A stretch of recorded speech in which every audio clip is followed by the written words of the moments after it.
Happy Halloween, everyone! Now I know this video has been long overdue, and I really do apologize for that. Hopefully I can muster the motivation I need to do more frequent weekend uploads next month and December. And I might finish this story as it leaks over into 2022. It depends on how fast I am with these uploads. Anyway, let's begin.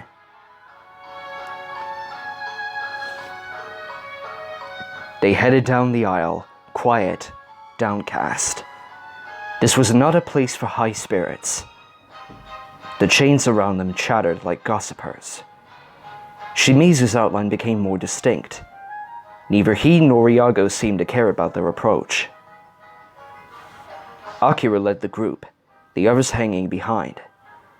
But after a little while, Akechi pulled ahead and walked beside him. "How are you feeling, Joker?" Codenames back. Mission resumed. "I'm alright. Hell of a time for the truth to come out, but better now than never." He looked over his shoulder. The other thieves' silhouettes were hazy, indistinct. Right now they're focused on the heist. But after, who knows how they'll feel about me? Nothing will change. Your bonds don't break that easily. How about you?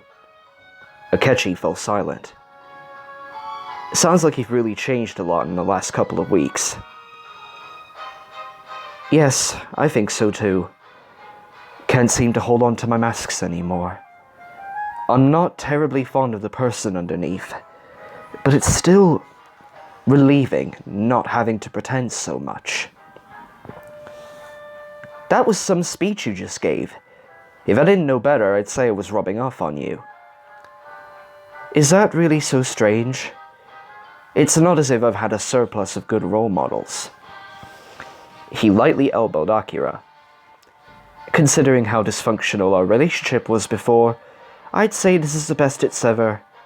Yo, sorry to interrupt. They both felt a hand on their shoulders. Akira turned and saw Ryuji there, his mask catching the spotlight's gleam, so that it seemed far more solid than the rest of him. Skull. About what I said back there, it wasn't... No, it's fine. It's not about that. Listen. His voice was hurried and low, like someone with a deadly secret. I've got to ask you something, just real quick. All that stuff you said about how messed up you thought everything was, did you always think that way, dude? Or was it just after Shido and Kamoshida got through screwing you over? It was after. But even before that, it's not like I know it's more complicated than that. I ain't gonna be able to wrap my head around it. But that's fine, that's enough. He turned to Akechi. And I don't even gotta ask you that question. Seems like just about everyone you ever met made it a full-time job to mess with your head. Not like you ain't responsible for the shit you did too, but yeah. This makes sense. I can work with this. Skull, what are you talking about? He released them and walked ahead. I'm gonna show you what the Phantom Thieves are really about. This is Halloween, Halloween video. I should really be doing something special like I did with my, February Animals Farming Wood video, like Valentine's Day, and, like, did like a Halloween video of something other than this. I should really be uploading more stuff in between, not just Let's Reads. Anyway... They looked puzzled as Ryuji picked up speed. Then Akira motioned to the others, and all of them hurried after. The stage itself was mundane, and that felt surreal in itself when compared to the rest of the theater. This simple crescent of varnished wood overlooking the black infinity of the seats below. Beyond. Infinity and beyond. To infinity and beyond, Shimizu stood stock still in the spotlight's beam. Not even his shackles made sound. I'm going to sing my lines to try and make this more energetic. Iago hovered at his side in his usual pose, sword raised high. That enormous book in his free arm, redolent with those rotted sewer-like colors. His cravat glowed like a pestilential sun. His mask's gaze was fixed on some vague point in the theater's upper reaches. Neither of them acknowledged the thief's cautious approach. I hope you like my singing, because I'm not going to do that again for the rest of the story. Is he even conscious? On whispered. I mean, after what happened to his shadow... The fact is that he's at a disadvantage, said Morgana. No traps to lay, nowhere to drag us down again. We may be able to resolve this without a fight if we play our cards carefully. Joker, if negotiations begin, you should be the one to... Ryuji stepped forth and swung up his shotgun. Morgana clapped both paws over his face. Why? So much for pacifism, Yusuke said. He gripped his blade as Haru and Futaba glared daggers at Ryuji's back. Everyone, prepare. The moment we make a move, Shimizu will... You guys need to get your eyes checked. There was no anger in those words. Ryuji almost drawled them out. And the rest of them blinked. And looked again, and finally saw where his shotgun pointed. At Iago. Shimizu, I get it, he said. I really do, man. People drive you crazy, don't they? No one wants to wake up and see the shit that goes down around them. Makes you want to break something. Make some noise, just to snap them out of it for a second. And that's what you're doing, isn't it? You're making too much noise for everyone to ignore. Hell, I'm almost impressed, except for the whole end of the world thing. He shook his head, licked his lips. Suddenly, he was the star of the show, and the attention was not entirely welcome. It's just, to take it this far, I can't believe anyone would want to hurt people like this on their own. Call me stupid or naive or whatever, but that's what I think. 'Cause it ain't the world that screws people up. It's them. Those shitty adults we fought, he said, anger boiling up in his voice. All those worthless goddamn people filling us up with poison.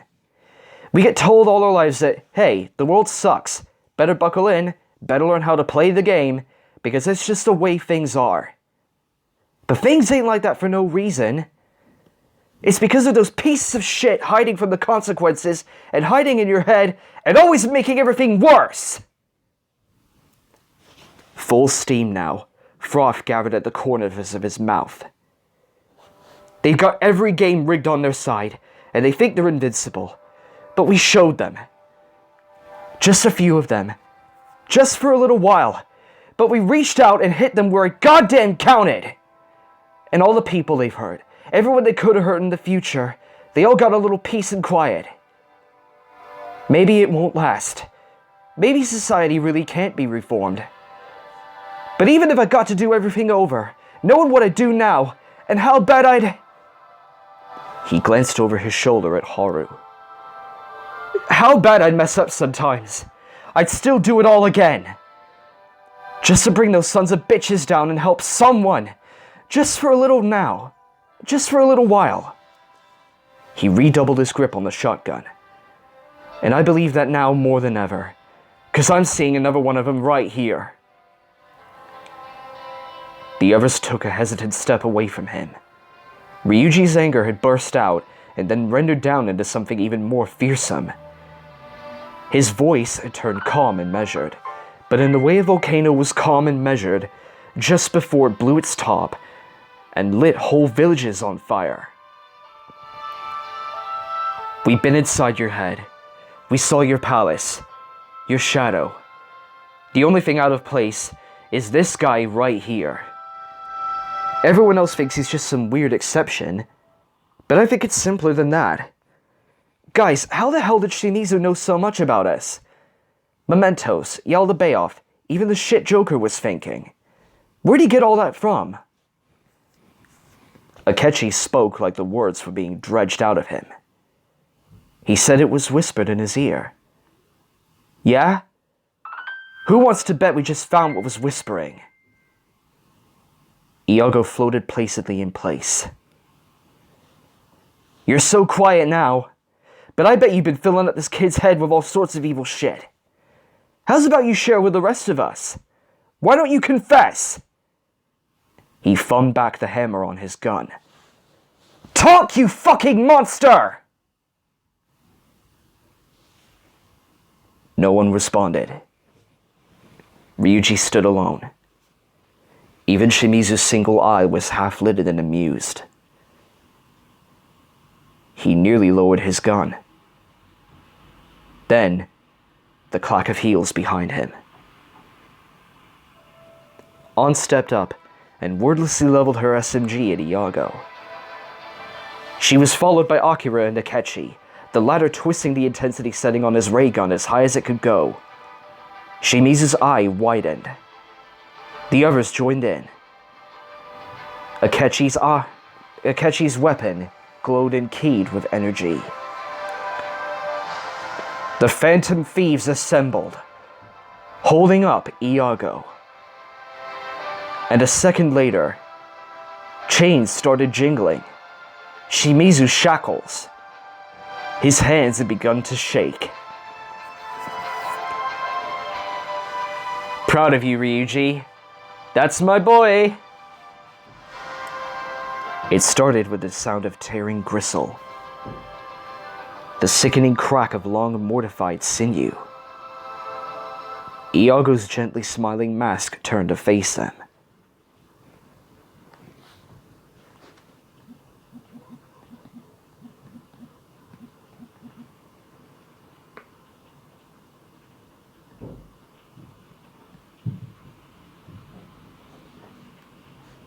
Have you finally pieced it all together?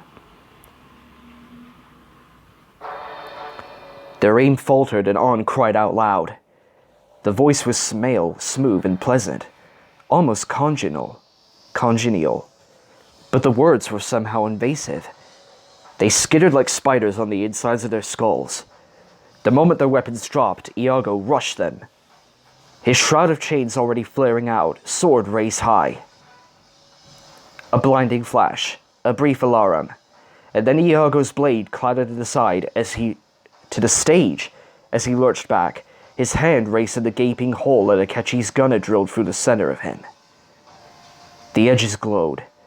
Unspeakable parasites wriggled and fell from the muck within. 1, I'm really sorry for mixing up the words of the chapter, and 2, Iago has turned into Oogie Boogie! I've dealt with far more troublesome voices in my head than the likes of you, Akechi said. He held out his free hand to Shimizu. Seki, step away from him, quickly! And for a moment, it looked like Shimizu would. But then Iago blurred behind him and the chains wrapped around them both, interlocking, deflecting the flurry of gunfire that rang out. Akira held up his hand. Stop! Stop shooting! You'll hit Seki too! I applaud your feats of deduction, little thieves. Shimizu shivered and quaked as Iago bent over him, wound dripping, his one arm still clutching that book. It may have been inevitable that the truth would come out after you made it this far. However, you are mistaken in one small detail. I did not corrupt this boy. He sought my aid of his own free will. Enough, said Yusuke. Your ruse has fallen. You shame only yourself by continuing to lie. Then perhaps we should let him decide the truth. Iago's free hand, gray and fleshless at the fingertips, reached out and stroked Shimizu's shackles. They broke open and fell to the ground. Seki, my boy, there's no need to be ashamed. It appears that neither of us can face them as we are now.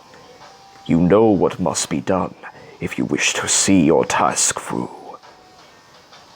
He bent low to Shimizu's ear. Release me from the cage of your heart. Seki, don't do it! Futaba cried. Stop hiding behind that kid, god damn you! Ryuji shouted. Show us what you really are! Take off that mask! Mask, said Iago, as Shimizu raised his hands. I wear no mask. Shimizu gripped the underside of his mask and pulled it loose with a shriek and a tearing of skin, and as they glimpsed the reddened horror underneath that pustulant membrane of Iago's cravat, that twist of yellow fabric that gleamed like skin itself leapt and ballooned and grew and seized Iago and Shimizu both, and now the sound of chewing, of mastication, of bone, crunched beneath teeth, and the fabric flowed over their forms like candle wax, and it flowed over the chains as they gathered and knotted, and the chains reshaped. They took form, they became tentacles. Innumerable tentacles. Tentacles with neither origin nor terminus expanding outwards a behemoth anemone, and those tentacles were studded with translucent barbs like butcher's knives. And those tentacles, instead of suckers, bore lidless cephalopodon eyes, and chattering lipless mouths with the teeth of men, and they were color of baked earth, of old paper, of flesh sloughing from the bone, and from that slime-slicked flesh emitted a choking deep-sea scent, an asphyxiating perfume, endless salt, putrescent seagrass, whale carcass rotted to bursting, and it was bigger than a stage in the theater in the world, but still it kept growing, even as its upper reaches disappeared in the darkness, because the black star returned. Here lies the end of all that ever known, and it was consuming. Even the space of the solar river figure they saw only the abomination saw them, and they knew them, and they were runless, wordless, and somewhere screamed like a hurricane, but still an unspoken and unspeakable question rang in the tainted air. What are you? What are you? What are you? And in that gentle voice, like skeletal fingers pushed into the meat of their brains, came its answer.